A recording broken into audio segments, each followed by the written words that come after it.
Hello friends, आपके अपने YouTube channel MIM news bulletin में आपका हार्दिक स्वागत है।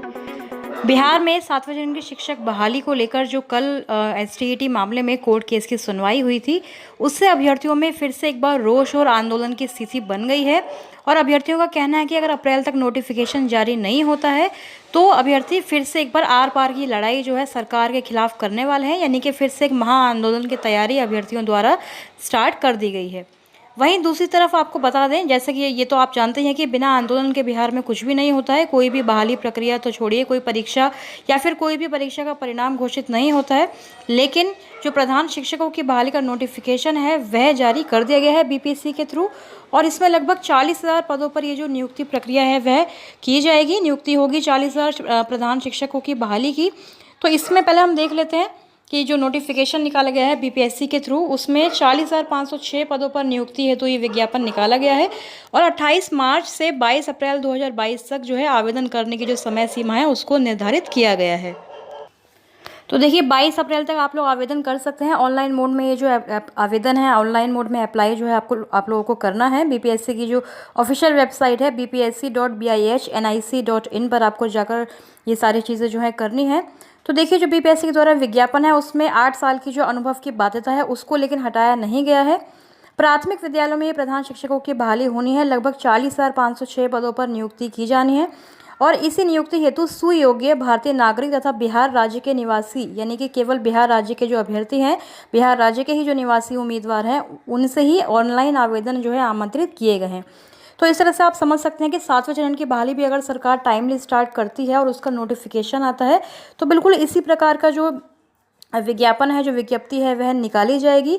क्योंकि डोमिसाइल नीति की बात भी सरकार करती है तो बिहार राज्य के निवासी ही, और ऑनलाइन मोड की भी बात करती है, तो दोनों ही बातें जो हैं इस नोटिफिकेशन में आपको देखने को मिल रही हैं। ऑनलाइन आवेदन भरने हेतु विस्तृत दिशा निर्देश भी आपको दिए गए हैं। जो BPSC की जो ऑफिशियल वेबसाइट है उस पर आप देख सकते हैं, अच्छे से उनको पढ़ सकते हैं। और रिक्त पदों की जो कोटिवार विवरणी है वह भी बताई गई है कि जनरल में कितनी सीटें हैं, EWS में, SC ST में, पिछड़ा वर्ग हो, OBC महिलाएं हो, सारी ही चीज़ें यहाँ पर जो है कैटेगरी वाइज सारी ही रिक्तियाँ डिवाइड करके यहाँ पर दी हुई हैं। तो ये सारी रिक्तियाँ मिलाकर कुल पद जो है 40,506 है। लेकिन जो सबसे बड़ी बाधा है बहुत सारे अभ्यर्थियों को फॉर्म ना भरने की, वो बाधा केवल अनुभव की है। 8 साल का अनुभव जो है रखा गया है। हालांकि बहुत सारे शिक्षकों के पास अनुभव होगा तो वह इसको आसानी से भर भी सकते हैं। याद रहे 22 अप्रैल जो है आपकी लास्ट डेट है फॉर्म फिल करने के लिए। इसके साथ ही शिक्षा विभाग द्वारा उपलब्ध कराए गए जिलावार प्राथमिक विद्यालयों में प्रधान शिक्षकों की समेकित रिक्तियाँ जो है आयोग की वेबसाइट पर भी उपलब्ध है। यानी कि अपने ज़िले में अगर आप चाहते हैं या किसी दूसरे ज़िले से आप फॉर्म भरना चाहते हैं तो वहाँ पर देख सकते हैं कि कितनी रिक्तियाँ हैं आपकी कैटेगरी में। उस हिसाब से आप अपना फॉर्म फिल कर सकते हैं। वेतन की अगर बात करें तो 30,500 जो है वेतन यहाँ पर रखा गया है। और राज्य सरकार द्वारा समय समय पर जो भी वेतन में पुनरीक्षण वगैरह किया जाएगा उसमें वह परिवर्तन आपकी सैलरी में हो सकता है। तो यहाँ पर अभी 30,500 की बात कही गई है।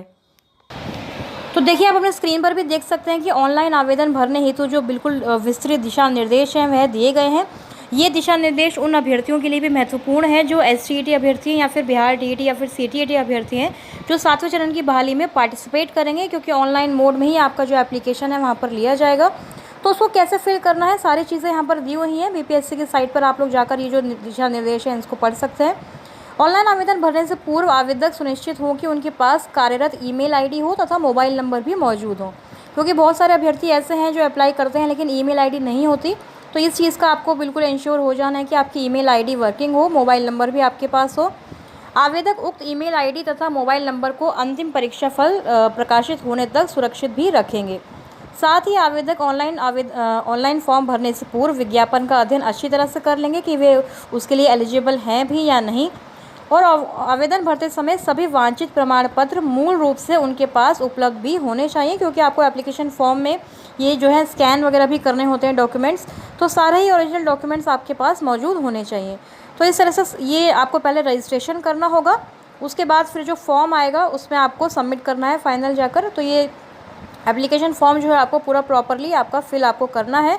जिस भी फॉर्मेट में आपसे फ़ोटो मांगी गई है, सिग्नेचर मांगे गए हैं, उस फोटो में ही आपको उसी फॉर्मेट में आपको उपलब्ध भी कराने ज़रूरी है।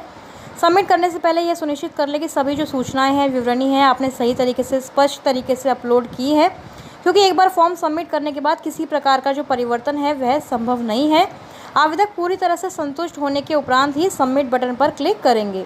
उपरोक्त वर्णित सभी प्रक्रिया क्रमानुसार एक के बाद एक की जा सकेगी। तो देखिए, सबसे पहले आपको रजिस्ट्रेशन करना होगा, उसके बाद फ़ोटो वगैरह अपलोडिंग करनी है, फिर एप्लीकेशन फॉर्म फिल करना है, प्रीव्यू कर लेना है एक बार, और फिर फाइनली आपको सबमिट कर देना होगा। फिर रजिस्ट्रेशन नंबर आपको मिलेगा एक, वो भी आपको अपना संभाल कर रखना है। फिल्ड एप्लीकेशन फॉर्म भी आपको डाउनलोड करके उसका प्रिंट आउट निकाल कर रख लेना है। तो यानी कि ये जो सारी जानकारी है आपको मैंने एक बार विस्तृत या फिर आप कह सकते हैं कि ब्रीफली मैंने आपको सारी चीज़ें बता दी हैं, क्योंकि 7वें चरण में जब आप अप्लाई करेंगे तो इस तरह की जानकारी आपके लिए वहाँ पर भी काम आने वाली है। तो जो भी अभ्यर्थी इसमें इंटरेस्टेड है, जिनके पास भी एक्सपीरियंस भी है 8 ईयर्स का और ये सारी जो एलिजिबिलिटीज़ हैं उसको वह फुलफ़िल करते हैं, तो एग्ज़ाम की प्रिपरेशन जो है वह स्टार्ट कर सकते हैं। जल्द ही बीपीएससी के थ्रू इसकी जो एग्ज़ाम है, इसका जो परीक्षा है वह ली जाएगी। जनरल स्टडीज़ से लेकर आपका पूरा जो पाठ्यक्रम है उसकी आपको प्रिपरेशन कर लेनी है। प्रधान शिक्षक की बहाली के लिए देखिए, सामान्य विज्ञान हुआ, भूगोल हुआ, भारतीय राज्य व्यवस्था, गणित, ये सारी चीज़ें आपको प्रिपेयर करनी स्टार्ट कर देनी चाहिए, क्योंकि आप लोग जानते हैं कि बीपीएससी के थ्रू जो परीक्षा होती है उसका लेवल भी काफ़ी अच्छा खासा होता है, तो इसलिए अभी से ही आप लोग उसकी प्रिपरेशन में जुट जाएंगे। तो देखिए, प्राथमिक विद्यालयों में प्रधान शिक्षकों की बहाली के लिए सरकार ने समेकित रिक्तियाँ जो हैं बीपीएससी को पहले ही भेज दी थी। काफ़ी दिन पहले की जो ये सारी रिक्तियाँ हैं इसको समेकित करके भेजा जा चुका है। तो जिलावार आप रिक्तियाँ अपनी स्क्रीन पर देख सकते हैं। जिस भी ज़िले से आप अप्लाई करना चाहते हैं या फिर अपने ही होम डिस्ट्रिक्ट से आप अप्लाई करना चाहते हैं, उसमें रिक्तियों की संख्या अपनी कैटेगरी के हिसाब से आप लोग देखकर एप्लीकेशन फॉर्म को केयरफुली अच्छे से इंस्ट्रक्शंस को पढ़कर फिल कर सकते हैं 28 मार्च 2022 से 22 अप्रैल 2022 तक।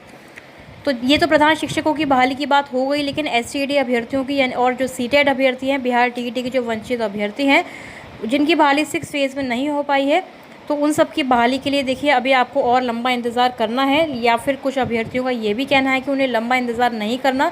अप्रैल में अगर नोटिफिकेशन आ जाता है तो ठीक है, अदरवाइज़ एक बड़ा जो आंदोलन है, आर पार की लड़ाई जो है अभ्यर्थी करने वाले हैं। अब केवल सोशल मीडिया पर ट्विटर कैंपेन चलाकर या किसी अन्य तरीके से ट्वीट करके, मेल करके जो है बात नहीं बनने वाली है।